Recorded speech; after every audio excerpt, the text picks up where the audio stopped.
Olá, muito boa tarde. E agora são 16 horas no horário de Brasília e você passa a conferir as principais notícias do Brasil e do mundo. Olha, eu começo com o serviço de utilidade pública. Atenção, eleitor! Quem precisa regularizar o título de eleitor deve se apressar. O prazo vence em uma semana. Os eleitores têm até o dia 4 de maio para emitir, transferir ou regularizar o título de eleitor e participar das eleições gerais deste ano. Após essa data, terminam as alterações no cadastro eleitoral e não vai ser mais possível emitir título ou regularizar a situação para votar para presidente, governadores, senadores, deputados federais e estaduais pelo pleito em outubro.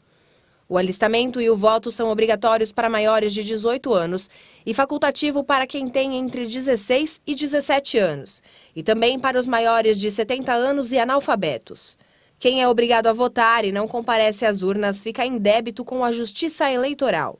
Deixar de votar ou justificar o voto por 3 eleições seguidas gera o cancelamento do título.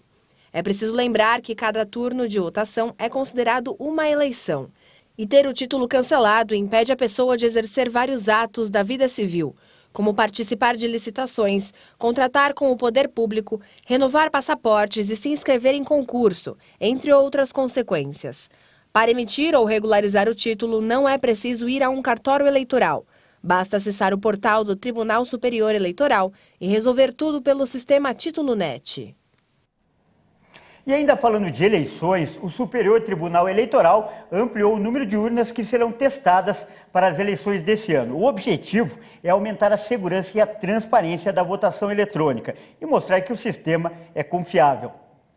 O teste das urnas ocorre em todas as eleições e tem como objetivo verificar se elas contabilizam corretamente os votos que são digitados. Nessa auditoria, voluntários votam em papel e os mesmos votos são digitados na urna. O processo é filmado e, ao final, é verificado se o boletim da urna bate com o que está no papel. Como não é possível testar todas as urnas, a metodologia estatística é importante para definir a amostra adequada de urnas testadas, considerando o nível de precisão que se quer alcançar. A previsão é que sejam usadas 577 mil urnas em todo o país no pleito deste ano. No Brasil, nunca houve registro de fraude nas urnas eletrônicas em uso desde 1996. Com voto impresso, pleitos anteriores já tiveram suspeitas, com casos emblemáticos no Rio de Janeiro e em Alagoas, por exemplo, que envolveram cédulas de papel fraudadas e apuração irregular. No período com urnas eletrônicas, até as eleições de 2020, eram testadas 100 delas a cada votação.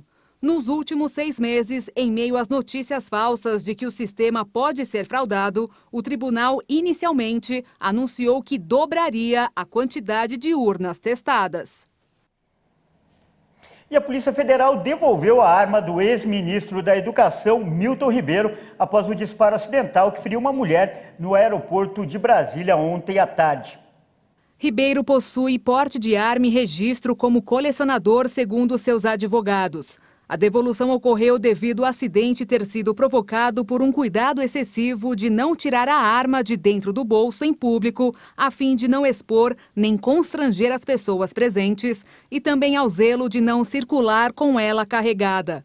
O episódio aconteceu na tarde de ontem, quando o ex-ministro embarcaria em um voo para São Paulo. Ele havia deixado seu apartamento funcional em Brasília e estava de mudança para a capital paulista. Ele declarou que, como já havia feito o despacho de arma de fogo pela internet, se dirigiu diretamente ao balcão da companhia aérea e, ao abrir sua pasta de documentos, pegou a sua arma para separá-la do carregador quando o disparo acidental aconteceu, atravessando sua pasta e se espalhando pelo chão.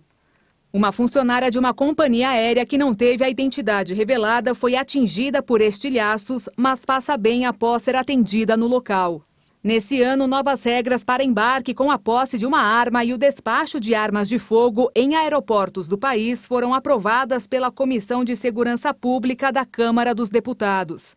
Agora, apenas integrantes das Forças Armadas, de órgãos policiais ou outros agentes públicos poderão ser autorizados a entrar armados em aeronaves civis. Em todos os casos, o armamento deverá ser transportado sem munição, podendo ser carregado apenas em local apropriado após o desembarque. Ainda assim, é restrito a algumas situações, sendo obrigatório comprovar a necessidade de porte. As tarifas dos Correios vão subir 9,5%. O reajuste dos serviços nacionais e internacionais foi aprovado ontem pelo Ministério das Comunicações e começa a valer a partir da próxima segunda-feira. O índice corresponde à variação do IPCA no período de janeiro a dezembro do ano passado.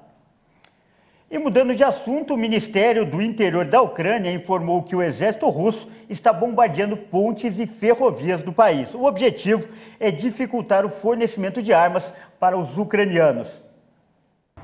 A afirmação foi feita por um assessor do Ministério Ucraniano do Interior nesta terça-feira, após a destruição de uma ponte e uma ferrovia.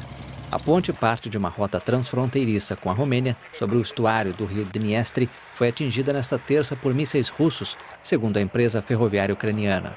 Ao menos 5 pessoas morreram na segunda-feira em bombardeios russos contra instalações ferroviárias na região de Vinnytsia, no centro-oeste da Ucrânia, um importante centro ferroviário tanto para linhas internas quanto para conexões internacionais. Os Estados Unidos e seus aliados irão avaliar mensalmente as necessidades de defesa da Ucrânia na guerra contra a Rússia. O Pentágono afirmou nesta terça-feira que os Estados Unidos estão dispostos a mover montanhas para que a Ucrânia vença a guerra contra a Rússia.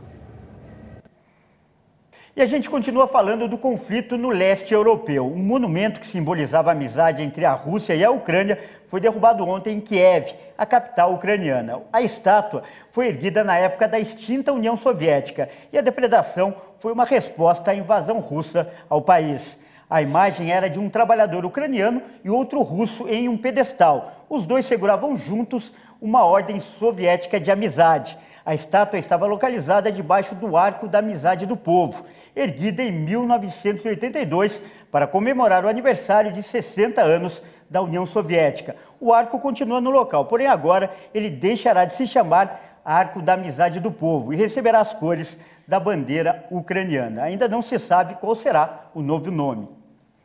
Olha, e atenção a essa notícia. Um café em Dubai, nos Emirados Árabes, serve exclusivamente cães e gatos. O cardápio, que é repleto de refeições saudáveis, faz a alegria dos animais de estimação. A cafeteria é reconhecida por mimar os animais. O fundador e proprietário do Happy Birthday criou as guloseimas para os cães e gatos ainda filhotes e recebeu um feedback positivo que os quitutes eram verdadeiras refeições. Ela explica que a ideia surgiu devido ao carinho pelos bichinhos. Um dia eu estava pensando, há muitos lugares para humanos, restaurantes, por que não há restaurante para cães? Queremos ir a todos os lugares juntos, queremos ficar em todos os lugares. Então pensei em fazer um para eles, e este é o Happy Birthday. A cliente e frequentadora Vitória aprovou o cuidado com o preparo da alimentação do seu cãozinho.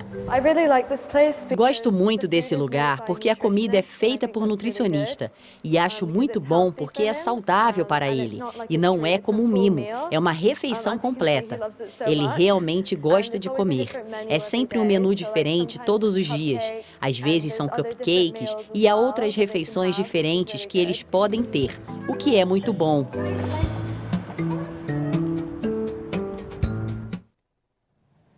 E essa edição fica por aqui, mas continue ligado em nossa programação. Às 17 horas eu volto com mais informações do Brasil e do mundo para você.